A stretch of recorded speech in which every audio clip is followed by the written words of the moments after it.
আসসালামু আলাইকুম বন্ধুরা, আপনাদেরকে স্বাগতম আমাদের চ্যানেল ইতিহাসের গল্প ও স্থানে। উত্তরবঙ্গের প্রবেশদ্বার এবং প্রাচীন পুন্দ্রবর্ধনের রাজধানী বগুড়া শুধু দইয়ের জন্যই নয়, এই শহর পরিচিত তার হাজার বছরের ইতিহাস এবং উর্বর মাটির ফসলের জন্য।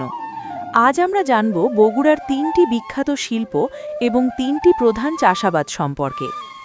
বগুড়ার ঐতিহ্যবাহী ৩টি শিল্প। ১. মহাস্থানগড়ের মৃৎশিল্প। বগুড়ার ইতিহাসের সাথে মিশে আছে মৃৎশিল্প। মহাস্থানগড় সংলগ্ন পালপাড়ার কারিগররা বংশ পরম্পরায় কাদামাটি দিয়ে তৈরি করছেন দৈনন্দিন ব্যবহারের তৈজসপত্র থেকে শুরু করে ঘর সাজানোর শৌখিন জিনিস। ২. টেরাকোটা শিল্প। বাঙালির প্রাচীন স্থাপত্যশৈলীর এক অনন্য নিদর্শন হল টেরাকোটা বা পোড়ামাটির শিল্প। বগুড়ার বিভিন্ন প্রত্নতাত্ত্বিক নিদর্শনে এই শিল্পের কারুকার্য এখনও পর্যটকদের মুগ্ধ করে, যা আমাদের হাজার বছরের শৈল্পিক পরিচয় বহন করছে। ৩. তাঁত শিল্প।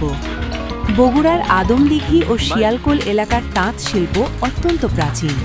এখানকার তৈরি চাদর, লুঙ্গি ও শাড়ি শুধু স্থানীয় নয়, সারা দেশেই বেশ সমাদৃত। বগুড়ার বিখ্যাত ৩টি চাষ। ১. ধান চাষ। বগুড়াকে বলা হয় শস্য ভাণ্ডার। এখানকার দিগন্তজোড়া মাঠে আমন, আউশ ও বোরো ধানের বাম্পার ফলন হয়, যা দেশের খাদ্যের চাহিদা মেটাতে বিশাল ভূমিকা রাখে। ২. আলু চাষ।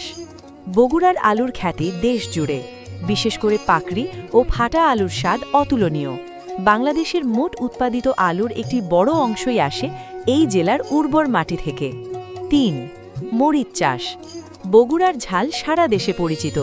সারিয়াকান্দি ও সোনাতলার চরাঞ্চলে উৎপাদিত লাল মরিচ শুধু রান্নায় স্বাদই বাড়ায় না, এখানকার মরিচ গুঁড়ো হয়ে চলে যায় নামি দামি মশলা কোম্পানিতেও।